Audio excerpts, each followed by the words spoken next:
welcome to Grand Sumo Breakdown, the unofficial sumo podcast for official sumo fans. This is Ryan. This is Fleric. This is Jake.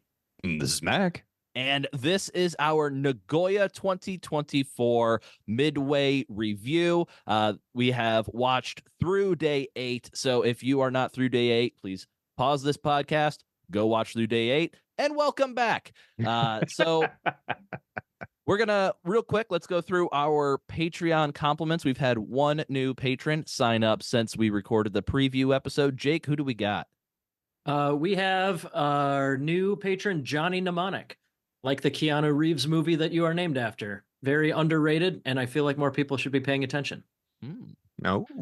And to all of our continuing patrons, but especially Michael, you are, beyond a shadow of a doubt, the greatest Michael of all time. Michael Jordan, who cares? Michael Phelps, who's that? Michelangelo, absolute loser.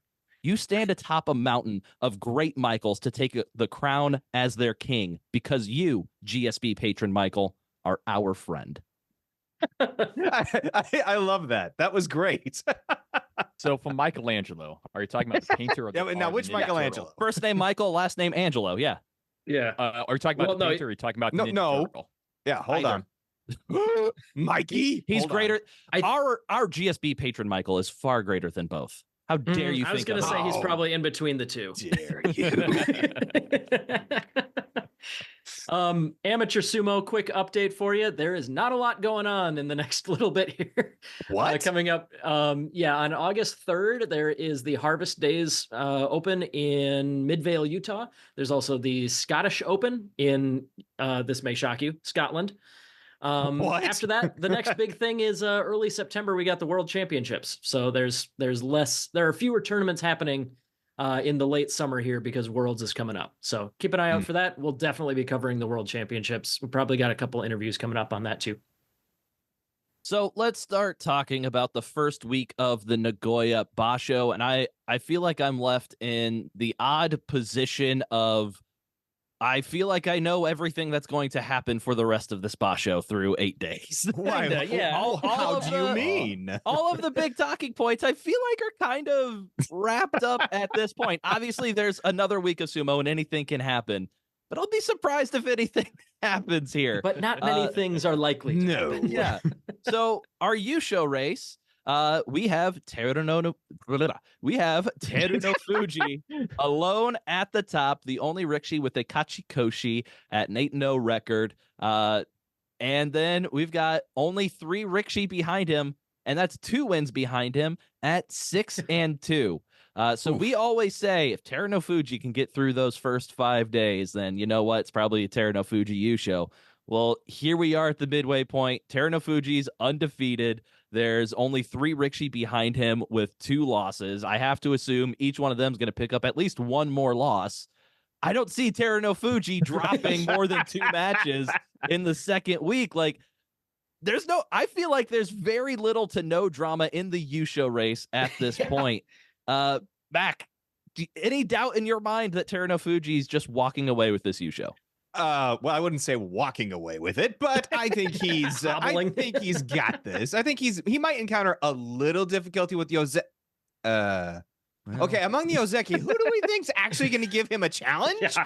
I think a lot of them will. Yeah, exactly. I'm like, well, it's the second week's supposed to be the hard week for him, and I'm like,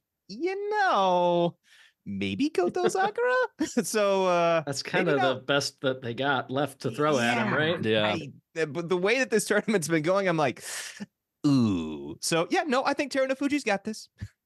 Yeah. It's kind of a bummer. Like on one hand, I feel like we're kind of prophetic in that we've said it that way. Like if he makes it to day 5, he's got it in the bag, right? We've said that a few times now. Yeah. On the other hand, it's just like, all right, I guess what now? It's just so frustrating to like follow the long-term story of what's happening when it's just a coin flip. Is he going to show up and win, or is he just going to like lose 2 matches and leave? But I don't know. It's frustrating. But how nice that we finally have the old narrative back. The Yokozuna, who is supposed to be on top, is on top and winning. So, I mean, I'm happy for this. I think you're probably right about the Yusha race drama like kind of disappearing, but I think the matches against the Ozeki and some of the other top joy, I think those are still going to be probably some close matches. The Ozeki, maybe I've seen some bad ones like from Kirishima, but I've seen some really good ones from him as well. And they've been kind of leveling up this whole entire year when THRU Fuji's just been kind of not doing any actual tournaments. I'm actually curious to see how these matches go down. I don't know. It doesn't have the Yusho drama, unfortunately. Probably not, unless something kind of crazy happens between then. But I think there might be some good matchups there that I'm looking forward to. I'll push back a little bit on the Ozeki have been powering up while THRU Fuji has been gone. I feel like Onosato's been powering up. I feel like Takeru Fuji powered up. Onosato? Isn't he washed? No, Wait, well, whoa. not anymore. Not anymore. No. Okay. No, he's After good again. those first 3 days. Yeah, he's After good those again. first 3 days, wash. He might as well retire. All right, so yeah, I think that's Jake. Do you have anything else? I was going through the Bonsuke. It's gonna be a very quick episode. Yeah. Thanks for It's usually listening. I think fast. we'll be releasing our recap. It's going to be on. So I was just looking through the Bonsuke, and because we don't really have anybody else tied with him, that would like jump the line. Like we don't have an 8-0 Maegashira 6 or something like that, you know. So I don't really see any reason that they would mess with THRU Fuji's schedule unless something else happens. So here are his remaining 7 matches. Komusubi Daieisho. That's actually coming up tomorrow on day 9. Then he's got 3 Sekiwake and 3 Ozeki. Abi, Onosato, Kirishima, Kotozakura, Hoshoryu, Takakeisho. And how many of those do we expect to really challenge him unless unless the fabled end times finally arrive where the injuries take him out or something? I see like maybe 1 or 2 losses tops in that. What about you, Flair? I have a counterpoint of someone who we normally would not think would be doing well, maybe not entirely would not think would be doing pretty well, but Ura, he's at 3-5 right now, and that match against THRU Fuji is probably the best I've seen like all year. Yeah. That match was spectacular. Yeah, but THRU Fuji won. Yeah. He won, but like let's not say that was like an easy walk in the park for him. So that's the exception, but that's Ura. Like who else? The Magic Man himself. Who else is going to attack that he has left is going to attack THRU Fuji with that style? Oh, not with that style, but maybe with their own brand of sumo. I mean, Daieisho might do it. Kotozakura, Kirishima. Kotozakura. Like, I feel like Kotozakura, his style of sumo plays right into THRU Fuji's strength and advantage, like going belt to belt. THRU Fuji's going to win that. Same way. If he goes belt to belt, I agree. If he doesn't go belt to belt, when have we seen Koto not go belt to belt though? Oh no, let's find out. He has never beaten THRU Fuji in 8 attempts. Oh, okay. Yeah, it's weird to me. Like Kotozakura, Kirishima, Hoshoryu, these guys are still looking for their first win against THRU Fuji. Ura's sitting out there; he's got a win. Tobizaru's got 2 wins over THRU Fuji. But they get first week THRU Fuji. They get first week THRU Fuji. Exactly. Yeah. Exactly. I think his biggest threat might actually be Daieisho, who's beaten him 5 times. It's 8-5, but that's still better than most people. That's still a better record. I am curious on Onosato. He did get off to that 1-3 start, but it looks like he's kind of shaken off that rough start that he had. He's won 4 in a row, probably would be 7 or 6 in a row at this point if Hiradoumi didn't blatantly just absolutely hank of the absolute piss out of Onosato there. Which was pretty good though. I will point out his match against Tobizaru today. Tobizaru tried the same thing. Like that Tobizaru with the most blatant intentional hanka that I've ever seen is like, oh, I'm gonna hanka and like I'm going straight forward. I'm totally gonna do that in the actual match. That's my plan. And then just the jump away Tachiai that Tobizaru had that Onosato was 100% ready for and made him pay for it. Only Chio Shoma can do the flying hanka that well. He didn't like step to the side. He fled. Yes. Like that was. He had a cool leg kick with it. Like I think that was part of it. Yeah, I think that was part of like what he was trying to do was like go for a leg kick on the way out, but like it was very much on the way out. But I think Onosato is probably because he's got the size that like Hoshoryu doesn't. Kotozakura has the size as well. But those are the two guys that I think have the best chance of making sure this isn't a Zensho for THRU no Fuji, Onosato, and Kotozakura.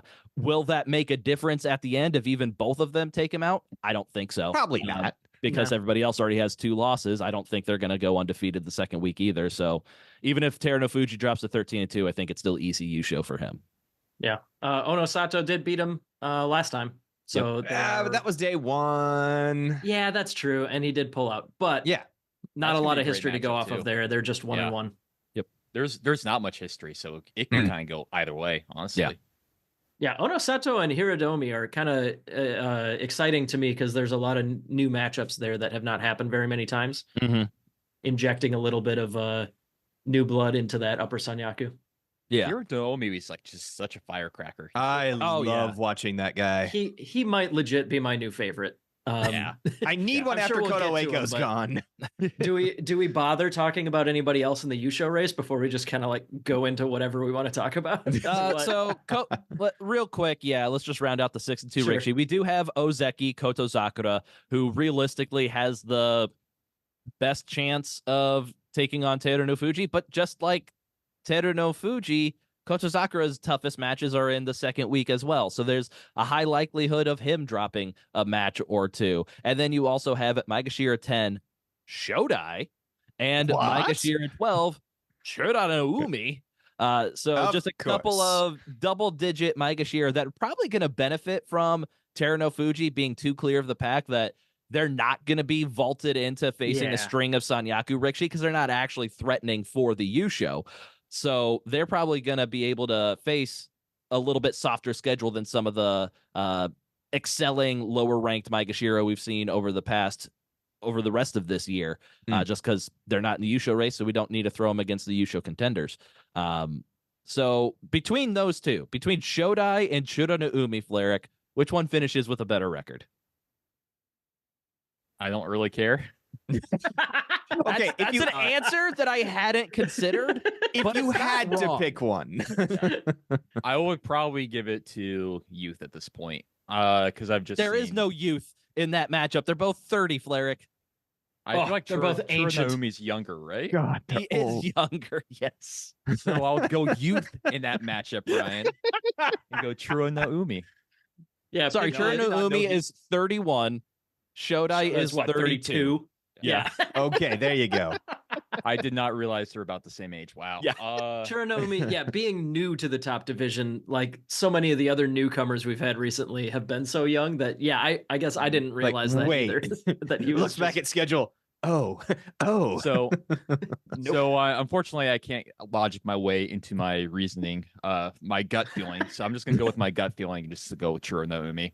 I'm sorry, Shodai. This might be your one time where you shine and maybe get back up to Ozeki, but I just don't believe it. I wouldn't go that far.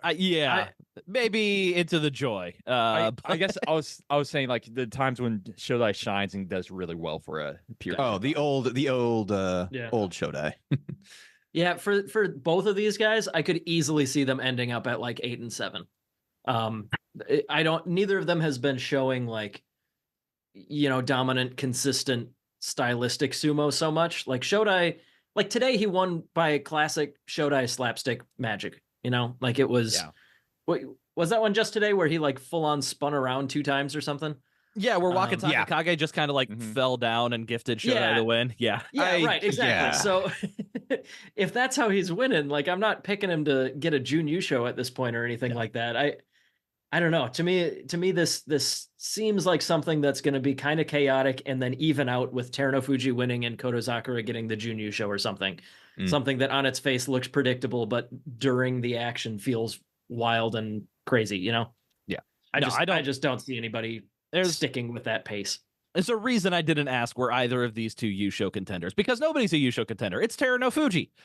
Yeah, pretty much. No, clearly. Like literally, I take notes every day for every day of the Basho, and at the bottom of my notes, I have a category: most impressive, most disappointing, so that I have an answer prepared for the Midway episode. And then I have Yusho contenders. My God. And Black because magic. of the You can just write that down.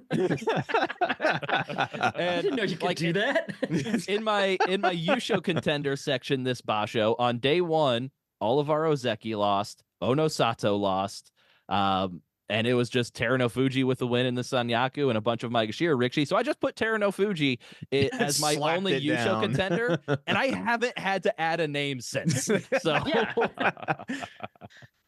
Oh man.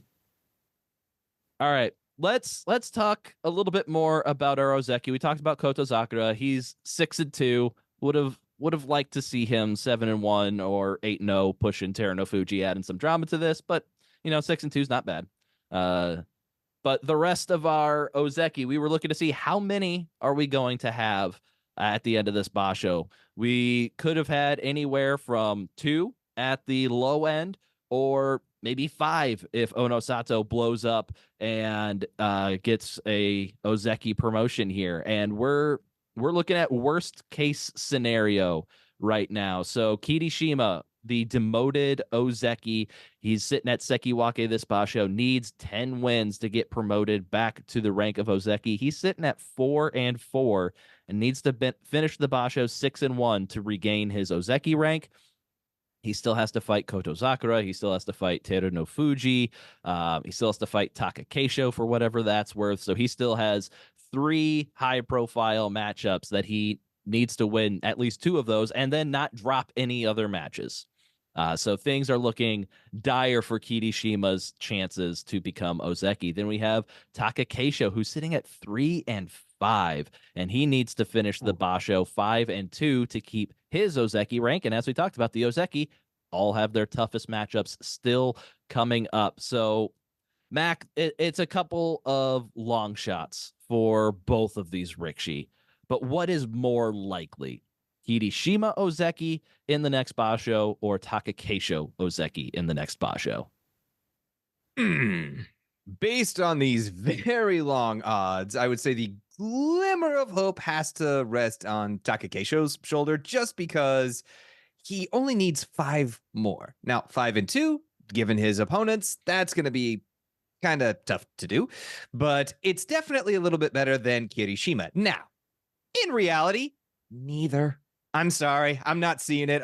I'm sorry, boys. I give the edge to Taka Keisho, but based off this tournament, I don't think they're going to make it. But at least Taka Keisho has a chance to fight back and maybe get 10-5 the next one and reclaim it. But at this point, I'm like, ooh, this is not looking good. Keisho completing 2 Bashos back-to-back? Oh my God. Well, hey. Yeah. We're talking long odds either way. I'm talking long odds. I definitely agree. Not only is 5-2 going to be easier than 6-1, Toddler has found that I am in this room now, so he's hanging on that door. But I just kind of trust Taka Keisho to scrape out wins when he needs to. He's one of the best at doing that. So I'm guessing we'll see a couple Henka attempts. I'm guessing we'll see some weird stuff, some tricky stuff. He's got, he really has not had a ton of success with his just straight up pushing, but he does still have that like push and pull back and forth stuff that he can pull out of the bag sometimes. I don't know, but yeah, I agree. Both are long shots. Taka Keisho broke my heart. He should be 4-4, which was that match that he gave up on.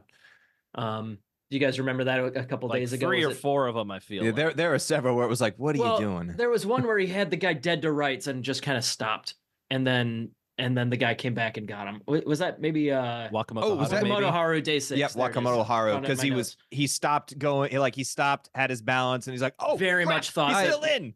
Yeah, I very much thought that Wakamoto Haru was already out and was like, oh, okie dokie, and then he gets slammed into and ends up losing the match. That broke my heart. Yeah, I feel like with Taka Keisho, what we've been seeing from him this Basho is that he'll get like an initial push, an initial thrust, but he doesn't have the strength or the power to follow up on that to finish the job anymore. It's pretty much every match he's gotten that. Then the opponent's able to push back, grab his belt, and then do what they want with him.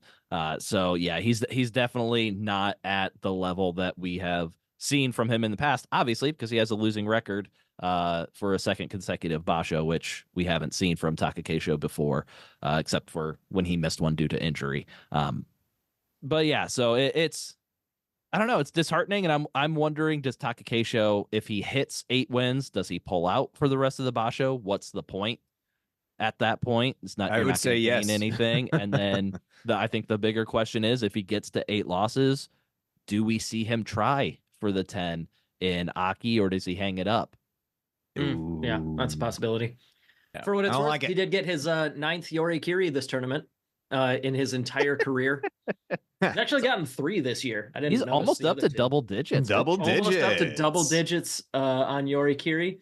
That is 9 out of a total 439 wins in his career. That's a 2% rate when that's normally closer to like 25% for an average wrestler. Flark, what you got? I came into this thinking that it was going to be, I think I said easy for Kirishima and Takakeisho to pull it out. But unfortunately, they're not having a great Basho this time. I would just like to give maybe a little bit more hope to Kirishima. Because looking at his matchups, he actually has faced 2 Ozekis already. And both Komusubi and Onosato, like probably one more deadly Sekiwakes. He might dodge Koto Zakura. He might dodge Terunofuji with a 4-4. No, there's no sense. Everything is going according to plan, like with Terunofuji being undefeated. There's no reason for everybody to not just play out their regular schedules that they would have, which would include the Sekiwake facing the rest of the Sanyaku. Like, unless there's a threat, like a Maegashira threat to the Yusho, everybody should just face who they're going to face, regardless of record, I think, if you're in the Sanyaku. Okay, so they're not going to do special. I've definitely seen that with the Ozeki before. If they're having a bad time, they get... Yeah, but that's because they've been replaced with other, like, Maegashira that were in the Yusho race, and so they had to replace, like, a low-performing Ozeki matchup with, like, a Yokozuna, because in the end it wouldn't matter. But in the end, none of the potential Maegashira matchups would matter, so just face all the Ozeki and Sekiwake and all that. Okay. So maybe my hope is not nearly as much as it could be, but he's got a good number of hard matches out of the way. So he might be able to pull out some stuff towards the end of it if he gets out some luck. And I would say at the beginning of the Basho, he looked really, really good. He did. I liked him against like Takayasu, Takayumi, and Gonoyama, but just that other people in the Joy are just so good right now. It's really, really tough to get some wins. Yeah, I mean, his losses are to Daisho, Hiradeumi, Onosato, Takakeisho.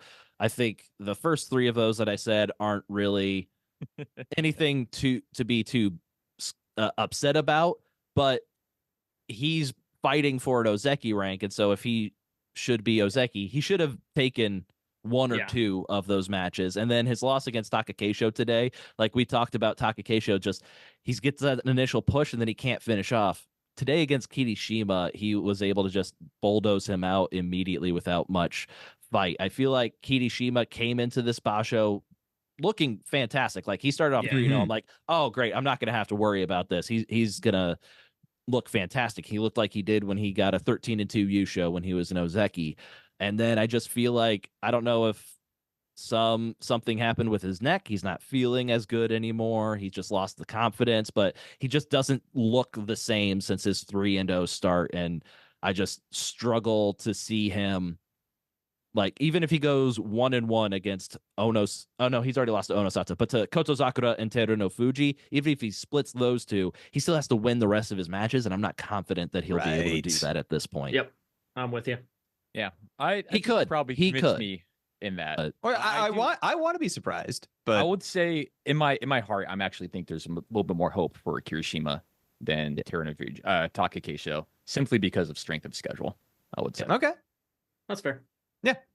But yeah, so we've talked about like the 3 biggest storylines at this point, and most of us are thinking it's foregone conclusion. Yusho race and the Ozeki status of Takakeisho Kirishima. We kind of all have a good idea where those are going to land. And then we also had the chance, maybe Ono Sato is going to blow the world away one more time and get promoted up to Ozeki. But then he starts off 1-3. He has turned it around.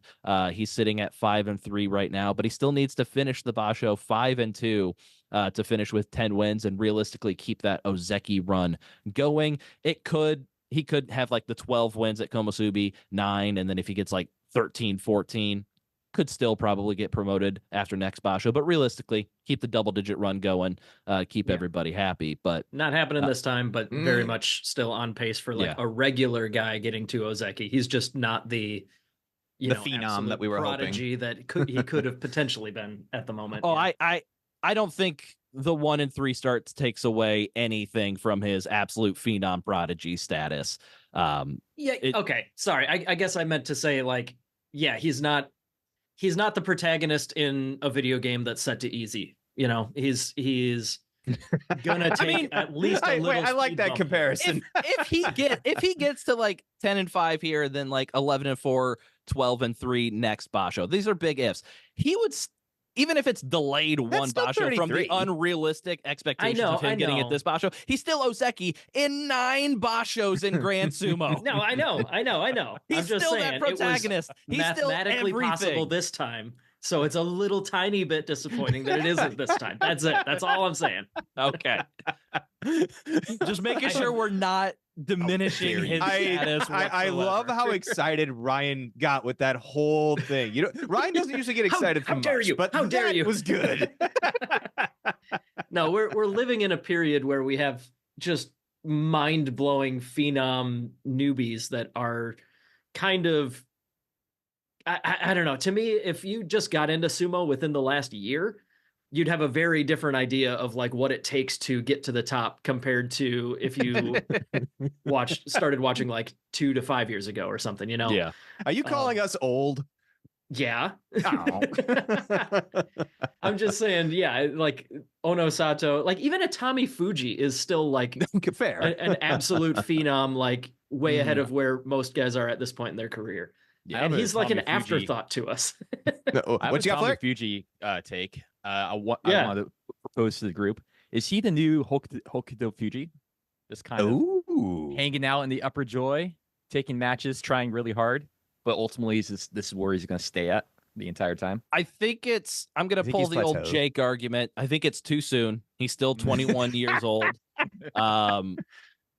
It's not out of the realm of possibility, but I like a 20/21-year-old who's been at Maegashira 1, Maegashira 2 for 4 consecutive Basho, kind of getting his feet wet up there, getting a lot of experience in the joy, so that when he's 3 or 4 years from now, when he's only 24, 25, like the age Takeru Fuji currently is, then we'll see what he can do with like 3 or 4 more years of experience. So I'm not ready. I might be ready to call curtains on some Rikishi, namely Oho, when they're still relatively young. I'm not at that point with Atami Fuji. Oh, come on. He's 5-3 right now. He's not bad. Jake. He's 3-5. Probably Ryan. What? Oho? No, he isn't. He's 5-3. Sorry, I thought you were talking about Atami Fuji. Yeah, Oho's 5-3. Who cares? Oh, the only thing else that I would add to that is I don't think Atami Fuji is angry enough to be the new Hokuto Fuji. Okay, yeah. I think Hokuto Fuji carries an air of menace about him. I think. Yes, that man is frightening. Maybe Daisho carries that same sort of feel to him, but not many other guys up towards the top have that kind of energy to me. Yeah. My theory is still cooking on that one, but I like where you're starting with though. It's not a bad theory. No, not a bad theory. Curious to see where it goes. Okay. So back to Ono Sato. So he has 5 more matches against Rikishi that are higher ranked than him. All 3 Ozeki, Abi, and THRU no Fuji. He needs to go 5-2 to get to 10 wins. So Fleric, do we think Ono Sato will go 5-2 in the second week to get to at least 10 wins this Basho? He has a real good shot, but my instincts just tell me no. 5-2 is really tough. especially against the top of the Bansuke. Yeah. THRU Fuji, he might have beaten THRU Fuji last time, but this is a different THRU Fuji. He's yet to beat Hoshoryu. Kotozakura is not going to be an easy match. Could be fighting a desperate Takakeisho, and then he'll beat Abi. But yeah, there's at least 4 of those that there's a chance that the throwaway. That's Abi. Yeah. He's got a real good chance, but I just am not seeing it. Yeah. So. All right, let's talk about some injuries that have been sustained. They suck. Week. Especially one of them. We'll get to that. Which one is that?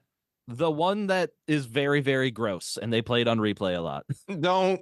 Okay, yeah. Oh, sorry. Well, I forgot. we'll start with the most devastating. I was about to say, hold on, Jake. Yeah, I was gonna say one of them's more devastating. One of them is more devastating to me personally. Yeah. Well, let's start with that one. Yes, the one more devastating to Jake personally. On day 2, Takayasu pulled out of the tournament. In his day 1 matchup against Kirishima, he basically had to pull up and give up while he was in the middle of the dohyo and let Kirishima push him out. As it turns out, he partially tore his left pectoral muscle. We've seen Takayasu get injured and come back within the Basho. That's still within the realm of possibility. I know he was prescribed 3 weeks rest, but in sumo terms, that's at least like 3 days. Yeah, maybe. So there's a chance we see Takayasu, but if he doesn't return, which he shouldn't, please. he is in potential danger of dropping down to Juryo. A Maegashira 3 with an 0-15 record is not guaranteed to stay in the top division. Over the past 5 or 6 times that it's happened over the past 20 years, it's about 50-50 on if you're dropping down to Juryo or managing to hang on to the top division. I think based on how Juryo is playing out right now towards the top, there's not a whole lot of promotable records up there right now. So Takayasu, as it stands right now, I think would be lucky and hang on at the bottom of the division, but there's still a whole week to go and things can happen. Oh my Lord, you're right. Despite at the top of the episode me saying there's a week to go, but we don't think anything real is going to happen. Yeah, and Takayasu, if he goes to Juryo, that'd be the first time he's there since 2011. Ooh, that is a hell of a streak. Yeah. Then on day 4, Onosho pulled out, citing arthritis in his right ankle and a worsening of a old right PCL injury. That's the injury that he received when he initially came, made it up to Komosubi real quick, and then he had that PCL injury, dropped him down to Juryo. So sounds like that isn't treating him very well right now. Sounds like surgery is planned for Onosho. I don't know the severity of that surgery, but with him at Maegashira 5, he started off 0-3 before he pulled out. He's very likely to fall down into Juryo. And then the big one, poor Asanoyama cannot catch a break in any way, shape, or form since his return to the top division. It's one of those injuries where you saw it and you immediately knew, oh, I'm not going to see this guy until he's in Sandanme at the very earliest. He tore his ACL, which, as I mentioned, instant replay showed to us multiple times, and you can see the moment where it just snaps. He is going to get. I missed that replay. Don't look for it. Don't. If you've been spared, keep it that way. Yeah. He will be getting surgery, which will be a minimum of 6 months of recovery. I have to imagine a little bit longer. I don't think he's going to be back in action in 6 months. I think 6 months rest and rehab, and then a couple of months of getting back into fighting shape. So I'm thinking that might be it for him. Yeah, that's not good. I'd be interested to see. So since he's returned to the top division in May of last year, he went 12-3 in that first Basho and got a Junyu show. Since then, he has completed one full Basho in the top division and had to go Kyujo for at least a portion of it in 1, 2, 3, 4, 5, 6 other tournaments, including 5 consecutive Bashos that Asanoyama had to pull out of due to injury. So Takayasu is pretty snake bit with the injury bug, but I don't think I've seen a streak like this for like a non-Ozeki, non-Yokozuna for injuries. So just terrible luck for Asanoyama. Yeah. It seems his body's just kind of not supporting the sumo lifestyle anymore. For sure. Yeah, and he's only 30, so it's not like Takayasu, he's like 34 or so. I mean, I know that's a pretty big difference in sumo years. So you could say like Takayasu's durability falling off a little bit more recently, but I guess it has kind of been forever that's been the case. Yeah. But Asanoyama and Takakeisho, like those guys just cannot get away from getting hurt, and that's just a bummer. Yeah. All right, and then the only other Rikishi I wanted to highlight here, returning to the top division from his torn ACL, is Waka Takakage at Maegashira 14. This is a guy kind of had penned as a potential Yusho threat, guy that was on the verge of Ozeki for about a year. Hold on, my daughter is in my office. Oh, with me hello. What's up, Riley? Hello, Riley. Daddy's working right now, honey. Do you have a take on Waka Takakage, Riley? Yes, please tell us. Yeah, in the meantime. I agree. I thought at the beginning of the Basho, Waka Takakage was in prime position to just steamroll the lower half here. And he's made some goofs, and I don't like the goofs that he's made. He just, I don't know. I guess he's just going to need a little bit longer to get back into that top division form than than we might have hoped. But 5-3, he's doing okay. No. He's still doing all right. But he's gonna move up to Bansuke, but just not the rocket up to Bansuke we thought. I was hoping for. He'll I take picked him as a champ. He'll be okay. I guess let's see. Only other injury or only other guy with absences in the top division was Chiyoshima, who seems to be looking fine now that he's back. Good. He's looking like he like he should. He sat out 5 days and then has won his last 3. Yeah, he's doing fine. Yeah. But it was a herniated disc. That's definitely one of those you have to watch, especially in the sport of sumo, especially with that initial tachi-ai. Like, that puts so much pressure on the spine. Yeah, there's that's one that I worry could just become a very big deal at any moment. Same with like Takakeisho and Kirishima with their neck issues. Oh yeah. Just it's one of those things where I'm just kind of nervous walking. Like I feel like every time walking on eggshells. Yeah. Oh well.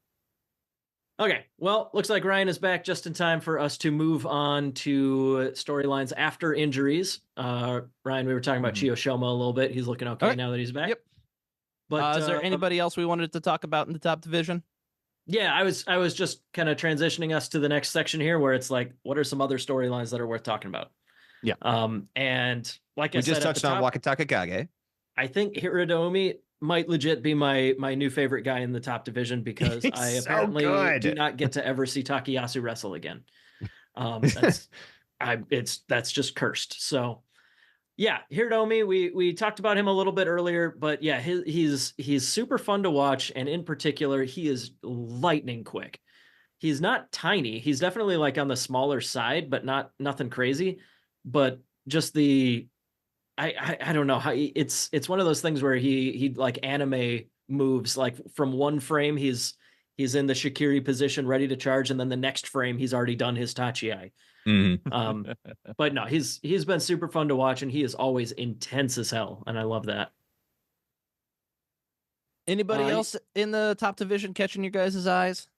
I just want to shout out to THRU. Like, he's been putting up some good matches. Flying monkey.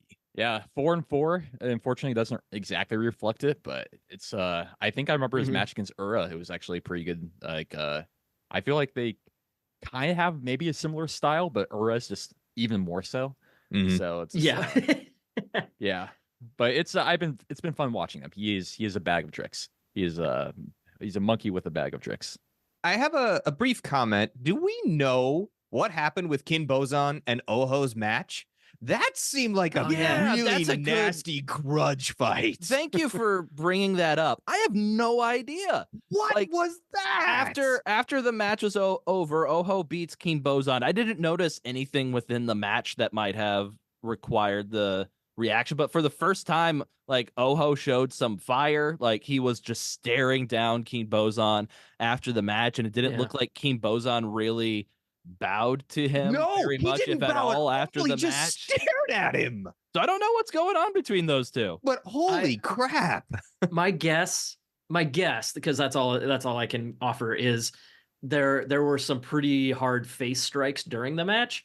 Maybe that's what set it off. But like, yeah, that was a pretty intense grudge to be formed instantaneously like that. You know, I wonder if there's some bad unbelievable. Yeah. Kintama Yama put little explosions during the replay on all the face hits. Well, even NHK, I mean, on their English commentary, it's like, I was listening back then, they're like, we have no idea what's going on here. I mean, Oho is normally mild-mannered, and I'm not sure what happened here. Like, personality-wise, Oho's like as forgettable as they come. Yeah, so it almost made me like Oho. Just because he showed a little something. Just because there was something there. Yeah. It seemed like he cared for a moment. 5-3, what a scrub. Yeah. Jeez, Ryan. Let's see. Gono Yama at 2-6. That he does not deserve that record based on his showing so far. He's just like Hiradomi, just showing up with full intensity every time. Absolutely trucked Hoshoryu. That that doesn't count because that should have been a Mata. But it wasn't. It wasn't though. But you can't count that as like, oh, he absolutely destroyed Hoshoryu when Hoshoryu's fists were nowhere near the ground when Gono Yama was up and forcing him out. You can't count that as like, ooh, look at this dominating match against an Ozeki, because it shouldn't have counted. It shouldn't have started. Now that I can finish my point. I was about to say, let you finish. What I was going to say was that rivalry between those two, that they're the two that had that super long stare down before. Yeah. And yes, I know this match doesn't necessarily change things for them long-term competitively, but I guarantee Hoshoryu is going to remember it next time he faces Gono Yama. Because last time Gono Yama pissed off Hoshoryu, he came back the next Basho and just annihilated him. So I don't know. I just like with Oho and Kinboza, and showing a little bit of that fire and rivalry between two guys that don't have really any real reason to be rivals about it yet. Still pretty cool. I love that. Yeah, I thought you were going to go the opposite direction with the Gono Yamas. Like, he doesn't deserve his record of 2-6, and you're like, he deserves to be better. I'm like, oh no, he deserves to be 1-7. Like, I haven't seen a whole lot out of Gono Yama besides the one match that should have been stopped because it was a very clear and obvious Mata. Like, he keeps getting in situations where it's belt versus belt, and he's horrendous on the belt. He's terrible at that. He's yeah, I know what he's thinking. Like, Gono Yama deserves the record that he has, if not worse. So you need to let your Goedo grudge go. That's not like GSB host character Ryan saying that because I hate Gono Yama because his coach is Goedo. That's like actual Ryan, just like, no, he hasn't been good this Basho. He's been bringing the intensity. Thank you, Fleric. No. The GSB host character and the actual Ryan have been merging this entire time. You just can't tell the difference. I'm not sure I'm not sure who's at the wheel, but yeah. Where does Ryan end and GSB host begin? We don't know. Huge degree of separation between the two, but it's slightly there. But especially with the Gono Yama hatred, there's a big difference in their opinion. No, you're like Hulk in Endgame, where Banner and Hulk have become one. Yeah. They've made peace and merged. God, that was such a stupid plot point. I have only one more that I'd like to add for at least mine, for others to know. Midori Fuji, you keep fighting on, little dude. You're another intense guy that I love to watch. So what if you have a Fusen victory? You're still 5-3. You keep fighting. So does Abi. It keeps him in the Sanyaku. Oh. It's what he lives on. His Fusen wins. Oh yeah, how's the Church of Nishikigi going? Poorly. Very bad. Very bad. Burning, in shambles, beyond repair. It's bad. It's bad in Nishikigi land. 0-8. Yeah, he's got fewer wins than the guy that sat out 5 days. Yeah, right. Oof. Yeah. All right, let's drop down to Juryo, where the prodigal son has returned. Takeru Fuji back on day 8, and they did not go easy on him. He went face to face with Ono Katsu, who is the new young hotness that has been running roughshod through Juryo. And Takeru Fuji came in and said, nah, this is still my land, buddy. Absolutely trucked Ono Katsu. So Takeru Fuji missed the first 7 days. He won on day 8. So he's sitting at 1-7. So he cannot lose any more matches if he wants a chance to return to the top division. But even if he does win out, he's going to be sitting at 8-7 from Juryo 2, which is not a record that deserves to be brought up to the top division. If there's enough like bad losing records in the Maegashira ranks where they need to like start, okay, we need to pull somebody up from Juryo, then he'd be in good position. But even if he wins out, he's not guaranteed to make it up to the top division. So we might have to wait until November to see Takeru Fuji's top division return. But that was a very good sign that like he went up against one of the best in Juryo and absolutely laid him out. Yeah. I think his odds might be good because I think there's 4 guys that are, I think, already guaranteed to get dumped into Juryo, potentially even another one. Onosho, Asanoyama, Nishikigi. Nishiki Fuji, maybe. Nishiki Fuji is a maybe. I mean, like Nishiki Fuji could turn it around, but he's at 3-5 from the very bottom spot. Yeah, he's got a tough road. Odds are not great. Like even if Nishikigi gets like 3 or 4, there's a chance he could still stay in. So Nishikigi just needs like a mediocre second week, and he could still. And you stay think in that the top this division. Nishikigi can do that? Because I don't. I mean, he's gonna start getting matched up with the other Rikishi that are doing really poorly. So his schedule's just gonna get easier and easier, and there's a chance. I'm just saying. I think he's not going 0-15. I can't promise that. I wouldn't put my money on that. But no, I think it would be safe at this point to say that there will be four guys going down. Could be a mix of different guys. Chiyoshima really has to keep it up. He can't go 50-50. He'll still be, he's still kind of low on there. But either way, Takeru Fuji, if he is healed up, I don't have a problem predicting him to win out from here. If he is at 100%, that's very possible. Real quick, one name we did not bring up in the demotion conversation is 5-3 Bushozan showing up for the first time in his top division career. My Chump, awesome. It's cool. Super awesome. Very happy for this. And then lastly, I just want to mention Enho is finally back on the dohyo for the first time in over a year. He is currently 3-1 in the lowest division of Jonokuchi. Hey, real quick on Bushozan, he has now tied his record for most wins in a Makuuchi Basho. He is going to go 0-7 for the rest of the way. He's been up there. This is his 4th try at the top division. He went 5-10, 3-12, and 4-11. So yeah, one more win. Come on. He absolutely could really pull through here and lose out and not have more than 5 wins ever in the top.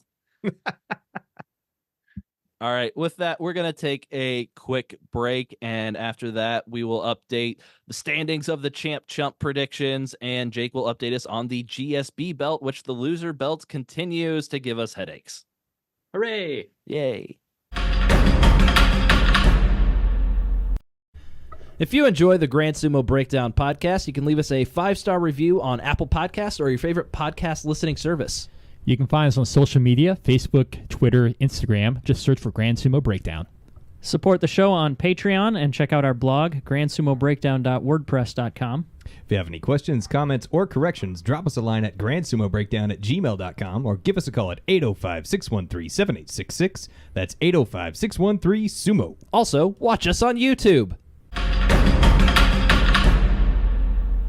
Welcome back. Let's take a look at my biggest headache in the world, the GSB belt. The winner's belt, going great. Started on Kyoku Kaiyu, who, let's see, he moved up to mid Makushita in this Basho. He went, 3-1 before losing to Kazuma. Kazuma is a Makushita Tsukidashi, very first tournament here. And I think we have a couple of them this Basho, right? I think there's at least 2. Is it? Yeah, okay, 2. It's just 2. And both of them have been involved in the GSB belt so far. Kazuma and Ishizaki, both guys making their debut here at Makushita 60. Both guys doing very well. but Ishizaki lost and Kazuma won when they had a chance for the GSB belt. Kazuma is sitting at 4-0. So he is only going to be paired up with other guys at 4-0 for his next matchup. That belt could move up pretty quick. So that'll be kind of cool. There are 2 Rikishi in the Makushita top 15 that are currently undefeated. So if Makushita 2 Daiseisan, who is currently 5-0, or Makushita 9 Dewa Noryu win the Makushita Yusho, they would take the belt up to Juryo the next Basho. Only red flag here is that tomorrow Kazuma is gonna take a match against a Sandanme wrestler, who is also 4-0. And the way that the GSB belt works, Oh no! Oh geez, We've been here before. Toki Tenran is at 4-0 from Sandanme 6, so he might take the belt. The way the GSB belt tends to go, I think that there's like a 95% chance that Toki Tenran wins and moves the belt downwards. Okay, it was nice to dream that it could make it up to Juryo next Basho. Now the super fun spot, the loser's belt. So this is a belt that started on THRU Fuji at the beginning of, that was Haru this year in March. And we just said, okay, whoever loses the match will get the belt, and we'll see how far down the belt moves. And it is slow going because the guys at the top keep doing exactly the wrong thing at the end of each Basho to keep the belt up in the top. Currently, the belt is back on Wakamoto Haru, who had it on day 1. Then Abi had it, then Atami Fuji had it, and then Wakamoto Haru losing to Atami Fuji means he reclaims the GSB belt, which is still sitting at Maegashira 2. So we have gone down 1, 2, 3, 4, 5 total ranks in 3 or 2.5 Basho. At least now. we're out of the Sanyaku.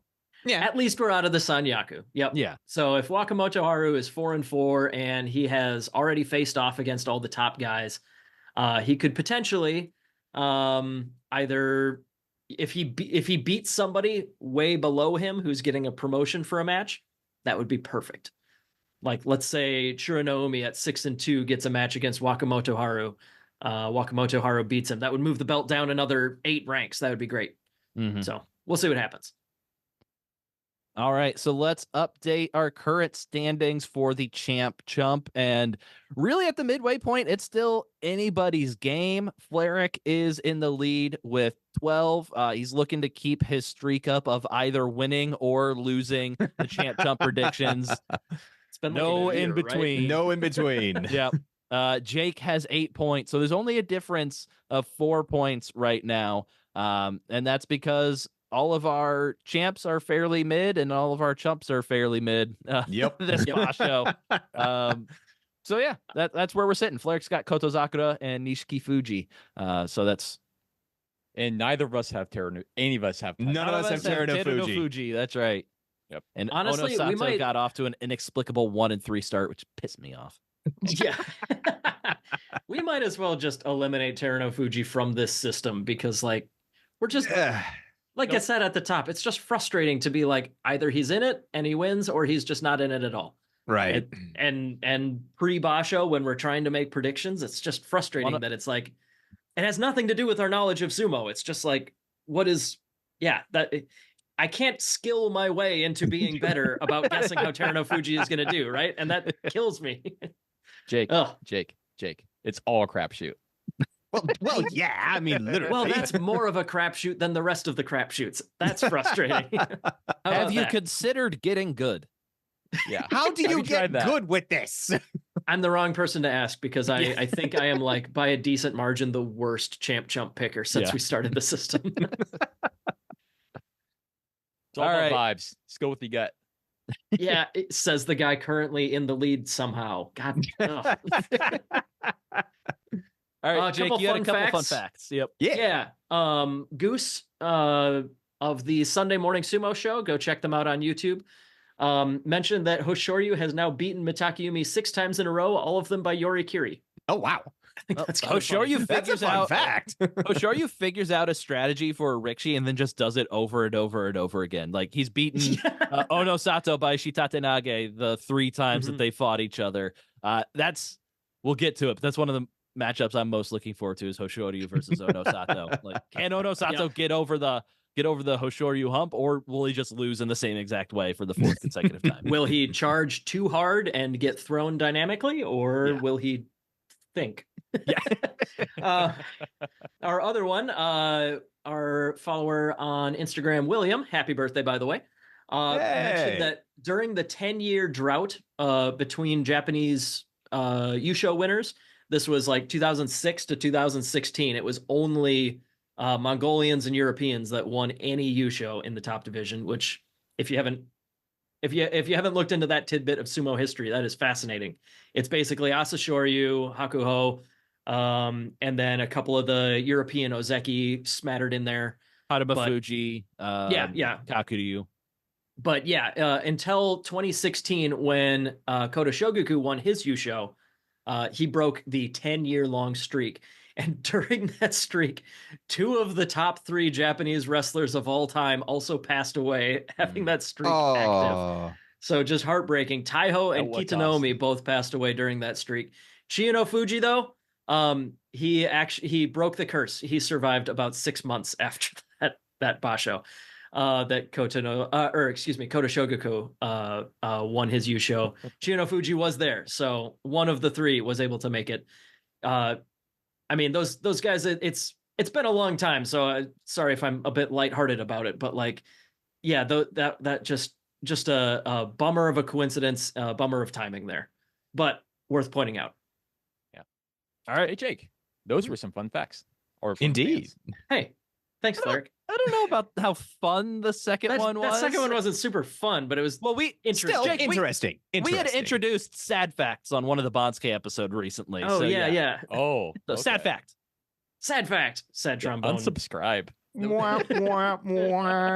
right, let's move on to our lightning round, which isn't really a lightning round, but you know, it usually starts pretty quick, and then we slow down and start talking about things.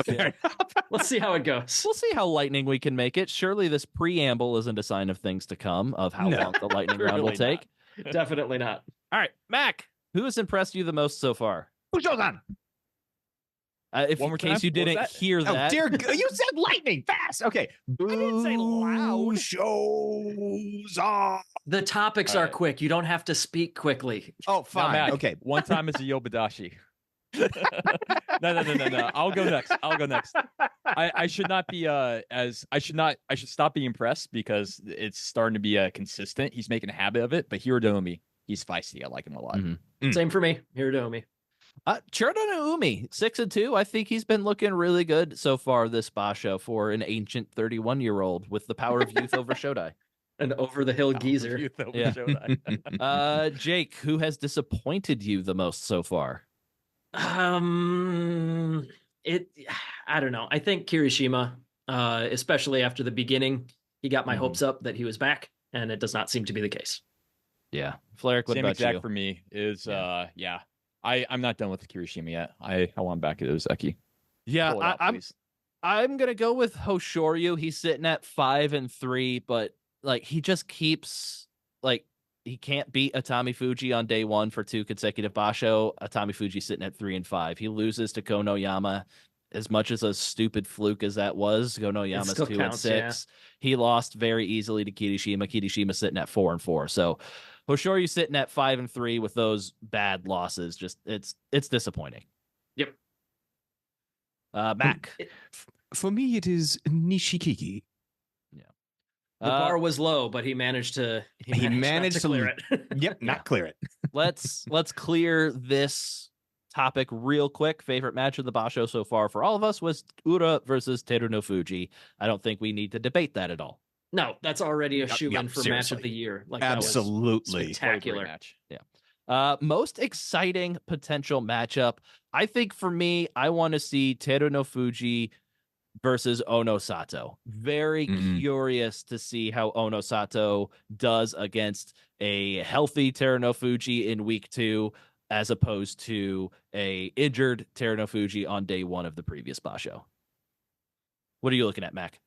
I'm looking at THRU no Fuji et al. At this point. Though if I had to pick one, I would say THRU no Fuji against Koto Zakura, just because of their size differences and styles. but I would love to see a Zen show. Yeah, I'm gonna go with both of your Ryan and Max pick. I just want to see the hot big boys right now against THRU and Fusion. And so give me that hot big boy sumo. Ryan talked me up on Hoshoryu Onosato. I want to see if Onosato's developing. Spicy pick, Hiradomi versus THRU. I want to see my exciting fiery boys go at it. Easy. All right, and then the last question: who's going to win it? I think we can easily handle this with a very simple Teru no Fuji. Yep, that'll work. Yep, agreed. All right, so anything else you guys want to talk about before I say the words that ends the podcast? Crickets. I was just going to wait for you to start and then interrupt you, but that's fine. No, programming note for the review episode. We've got some vacation and work travel that is going to be interrupting the normal time where we would record the recap episode. So we're not going to be able to get that out, like record it the day of day 15. It's going to be delayed recording until I believe Tuesday after the Basho, and then I will not be able to be on that episode as I will be traveling for work purposes and won't be able to record. So I'm going to have a smaller crew, and it's going to be a little bit delayed. Yeah, it'll be up by Wednesday morning or so. Yeah, wish we could get that out earlier, but there's not a whole lot we can do about that. And so apologize for having a little bit of a delayed recap episode. Wow, that's... You mentioned earlier, I probably on our preview, that like mathematically this was the latest in the month that the Basho could happen, and because of that and because of our travel delays, we might legitimately not release the recap in the same month as the Basho. Yeah. But no, it'll probably be out on the 31st, assuming everything else goes well, and me and Fleric and Matt can actually drive a bus with 6 hands on the wheel of it without Ryan. I think we'll see what we can do. I think you'll manage just fine. So with that, thank you all for listening to Grand Sumo Breakdown. Until next time, throw your salt high and keep moving forward.